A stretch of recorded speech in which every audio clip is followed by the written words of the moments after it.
PWD केंद्रीय मंत्री के साथ आपकी बैठक हुई है पीडब्ल्यूडी विभाग को लेकर? देखिए, जिस प्रकार से 20 तारीख से कंस्ट्रक्शन के कार्य शुरू हुए, नितिन गडकरी जी ने, जनरल वीके सिंह जी ने उसी को मॉनिटर करने के लिए बैठक आज बुलाई थी। हरियाणा के अंदर 4 हाईवेज के प्रोजेक्ट जो केंद्र के अप्रूव्ड है, उनको हमने चालू कर दिया है। उनसे आग्रह किया है कि 2 प्रोजेक्ट टेंडरिंग प्रोसेस में है, उनको एक्सपेडाइट किया जाए। एक प्रोजेक्ट का अप्रूवल उनके पास पेंडिंग है और एक प्रोजेक्ट जो दिल्ली पानीपत का है, जिसका केवल मात्र रेड जोन सोनीपत आने के कारण हम कार्य नहीं शुरू कर पाए। अगर उसकी स्पेशल परमिशन हमें दे दी जाएगी तो हम शुरू करेंगे। साथ में क्योंकि अब इकोनॉमी को भी अपलिफ्ट करना है, लास्ट ईयर हमें 190 करोड़ रुपए केंद्र सरकार ने सड़कों के लिए दिया था। इस बार उसको काटकर केवल 40 करोड़ छोड़ा गया। तो हमने उनसे यही आग्रह किया है कि अगर हम अपनी लेबर को दोबारा रिवाइव करना चाहें तो हमें उनका सपोर्ट चाहिए होगा। इस बार पिछली बार से भी ज़्यादा 250 करोड़ की हमने उनसे आग्रह किया है कि MORTH हमें दे, जिससे हम अपने जो लोकल रोड्स हैं उनको भी प्रॉपर फंक्शनिंग से डेवलप भी कर पाए और साथ में हमारी जो लेबर है इस पूरे कार्य के अंदर उसको भी कहीं ना कहीं फाइनेंशियली सपोर्ट कर पाए। साथ में तमाम जितनी साइट्स हैं जहाँ कंस्ट्रक्शन होगी वहाँ मास्क मैंडेटरी है।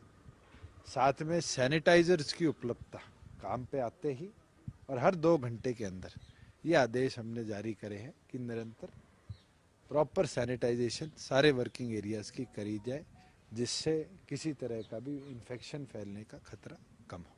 एक इंडस्ट्री की अगर बात करें, इंडस्ट्री में छूट देने की, अब तक कुछ ऐसा डाटा है कि कितनी इंडस्ट्री जो है? मैं आपको कल सुबह का डाटा बता सकता हूं कि 27 तारीख को सुबह 9 बजे तक हमारे ओर से 73,000 इंडस्ट्रियल एम्प्लॉयज को परमिट कर दिया गया है।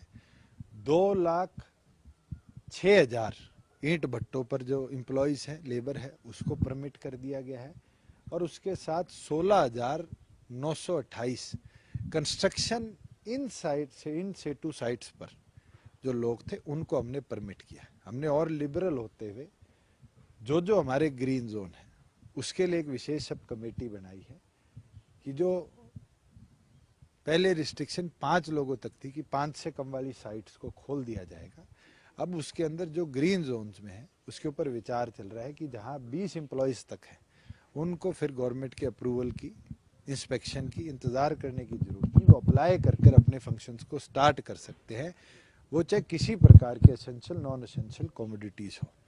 मगर क्योंकि जिस तरीके से झज्जर में एकदम फैलाव आया, 4 केसेज आए, ये रिस्क इंडस्ट्रियल एरिया में ना फैले, हम इसी को ही प्रमोट कर रहे हैं कि इन सेटू अगर कोई अपनी लेबर को फैक्ट्री में रख सकता है उनको हम प्रायोरिटी दे रहे हैं। हम आगरा इंडस्ट्री से भी बारी बारी कर रहे हैं और आज खुद चीफ सेक्रेटरी ने भी एसोचैम, CII इनके लोगों से चर्चा भी करी है और उनसे भी सुझाव मांगे हैं कि इंडस्ट्री भी बताए कि सरकार और इसके अंदर कैसे लॉकडाउन को फेस्ड मैनर में खोलने के लिए कदम उठाएगी, जिससे कहीं ना कहीं हमारी इंडस्ट्री बैक टू नॉर्मल आएगी। मगर इंडस्ट्री का एक क्वेरी ये भी है और बड़ी चिंताजनक बात है कि अगर वो प्रोडक्ट बनाएंगे तो दुकानें कैसे खोलेंगे। अब स्टैंड अलोन शॉप्स तो हमने खोली है, मगर इसके ऊपर जरूर विचार करेंगे कि जो शहरी क्षेत्र के अंदर मार्केट है, चाहे उसको ऑड इवन जैसे दिल्ली में गाड़ियां लगी थी, हर alternate shop 1 number, 3 number, 5 number एक दिन खोली जाए, 2 नंबर, 4 नंबर, 6 नंबर एक दिन खोली जाए।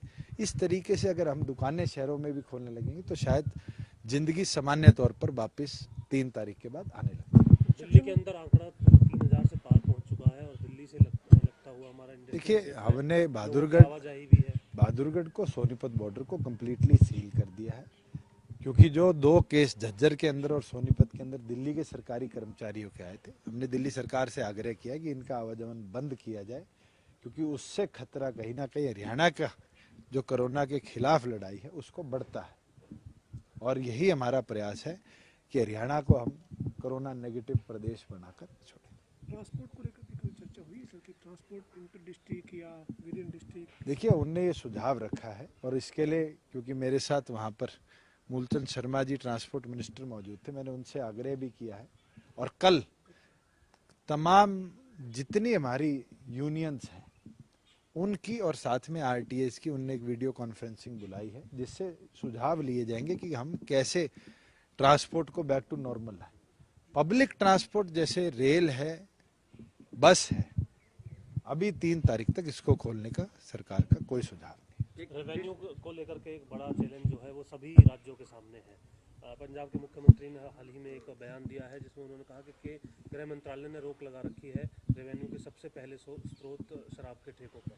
वो अगर खुल जाए तो उसके बाद कहीं ना मैं तो आपको उनकी बात को और आगे ले जाता हूँ। आप खुद देखिए कि 25,000 लीटर के आसपास लाहन पकड़ी गई जो कि अपने आप में पॉइजन है। लगभग 2 लाख के आसपास बॉटल्स, 1500 के लगभग FIRs हमने दर्ज कर ली, पकड़ ली, लोग अरेस्टेड हैं।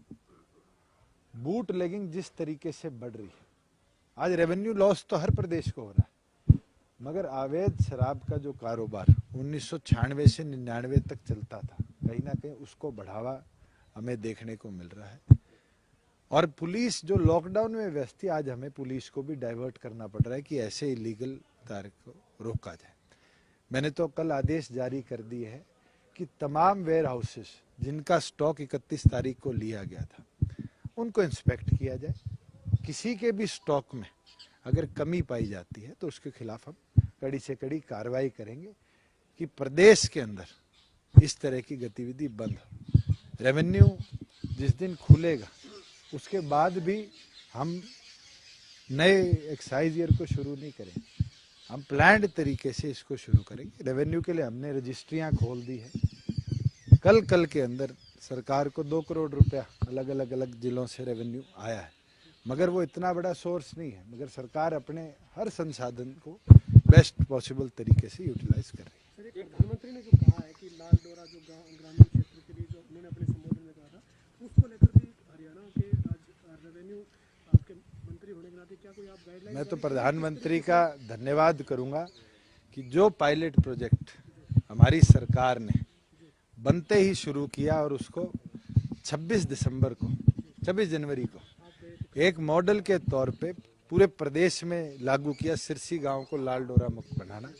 आज उनने 8 राज्यों को चुना है जिनको वो केंद्र सरकार की उस योजना के माध्यम से लाल डोरा मुक्त बनाएंगे। मैं ये मानता हूं कि हरियाणा की धरती ने फिर कमाल कर दिखाया है, देश के अंदर एक ऐसा मॉडल बनाकर दिखाया जिसको अब देश फॉलो करेगा।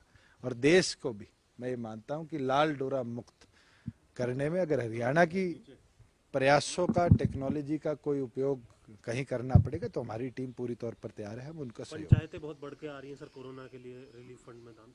मैं तो सबका धन्यवाद करता हूँ। पंचायतें, समाज सेवी, हर प्रकार से लोग इसके अंदर सहयोग कर रहे हैं और एक अच्छी चीज देखने को मिल रही है। मैं तो आप भी हैरान होंगे कि कल कोका कोला ने हमें 4000 बोतल कोक दी, हमने गुड़गांव पुलिस को मुहैया कराई। ITC ने सेवलॉन की साबुन दी 1 लाख, हमने अलग अलग जिलों में भिजवाई। सैनिटाइजर्स पहले हमने भिजवाए। आप देखिए किस तरीके से इंडस्ट्री का भी सहयोग आ रहा है। मैं ये मानता हूँ कि इस महामारी में एक साथी ने जो सहयोग किया है, सरकार उनकी आभारी है, उनके धन्यवाद। एक डिस्ट्रेस राशन टोकन जो है वो स्कीम चलाई गई है, वो किस तरीके के लोगों को लगा? देखिए, जो लोग दूसरे प्रदेशों के यहाँ पर फंसे हुए और उनके बिलो पॉवर्टी हैं, बिलो पॉवर्टी लाइन वो रहते हैं, डिस्ट्रिक्ट लेवल पर उनकी कमेटियां बनाई गई है। अगर वो लोग उसको मॉनिटर कर डिप्टी कमिश्नर्स की अध्यक्षता के अंदर अप्रूवल्स में आते हैं तो सरकार उनको BPL के बराबर सुविधा देने का काम करेगी फॉर द टाइम जब तक लॉकडाउन है।